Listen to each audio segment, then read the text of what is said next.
Imagine a perfect neighborhood with magazine cover houses, lawns always green, and families that look straight out of a commercial. Living there are Don and Mona, along with their kids Allison and Andrew. But don't be fooled. Despite the appearances, this family is anything but perfect.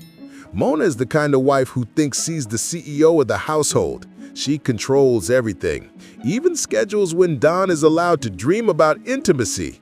And she turns the kids' lives into a never-ending competition.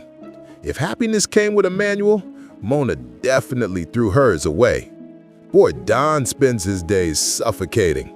He tries to play the peacemaker, the good guy, but deep down, he's so depressed he feels like an old couch in the furniture store where he works. And yes, that store was open with Mona's parents' money, which means that even at work, he's her prisoner. Mona doesn't just boss him around at home, she does it on the job too.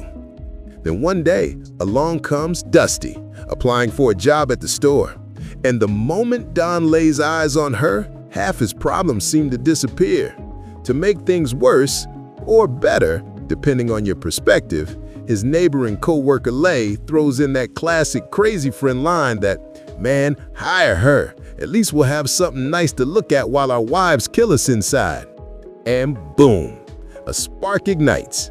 Meanwhile, we meet Murphy, a gangster who looks like he watched Goodfellas way too many times. He and his gang take an interest in Don after randomly seeing the store's TV commercial. Turns out even mobsters need new couches. The story heats up when Don and Dusty start a secret affair that makes Don feel alive again. Everything seems fine until Dusty drops a bomb. She's pregnant. And here's the kicker. She's dead set against abortion because she dreams of being a mom. Don freaks out. He turns to Lay, who gives the most predictable advice ever. Throw some money at her and walk away, man. But Lay didn't cap on Dusty actually being Murphy's mistress, and the pregnancy was part of a scam. The twist? This time, Dusty seems to have really fallen for poor Don. In the end, Don coughs up $13,000 to make her go away. Spoiler, it doesn't work. Murphy demands more, now $25,000, but Don is as broke as one of his showroom couches. Desperate, Don decides to confess to Mona. He stammers, admits the affair, and braces for an explosion. But Mona just takes a deep breath and asks one simple question. "Do you still love me?" Of course, Don says yes, but her answer is straight out of a horror movie. Either he kills Dusty or he loses his family. And to make sure Don doesn't chicken out, Mona even prepares the drug he should use.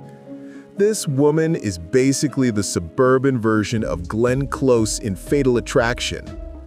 Don tries to follow the plan, but when Dusty shows up for the money, he panics.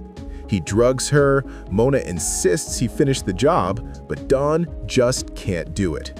Guess who steps in? That's right, Mona. She grabs a hammer, a knife, and turns the garage into a full-blown episode of Dexter. Don, disgusted, runs to the bathroom to throw up. Who would have thought the picture-perfect wife was actually a serial killer? Of course, Murphy starts to get suspicious about Dusty's disappearance and corners Don. But Mona, proving she should really be running the mob, sets Murphy up. She breaks into his house, stuffs pieces of Dusty in his fridge, kills whoever gets in the way, and then calls the cops. Result? Murphy becomes the prime suspect.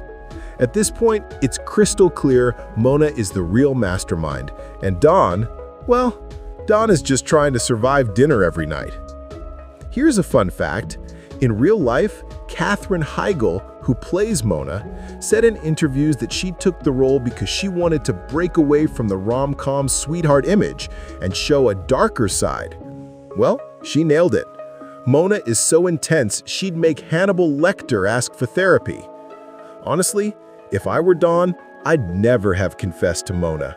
I'd have run straight to Mexico with a new identity. What's most fascinating is how Mona uses the idea of the perfect family as her excuse to justify murder. It's terrifying and hilarious at the same time. In the end, Don comes up with a plan to blow up the garage with gas, kills Mona once and for all, and finally breathes again. He moves away with the kids and starts a peaceful life. But, like every good thriller, the movie ends with Murphy tailing Don's car. Nothing like an open ending to keep everyone awake at night. Now tell me, if you were in Don's shoes, would you have done what he did in the end, or found another way to deal with Mona? Drop your thoughts in the comments. And even though the views have been dipping, I'm not stopping. I love doing this, and I hope you've enjoyed it too. See you in the next video, and thanks for your support.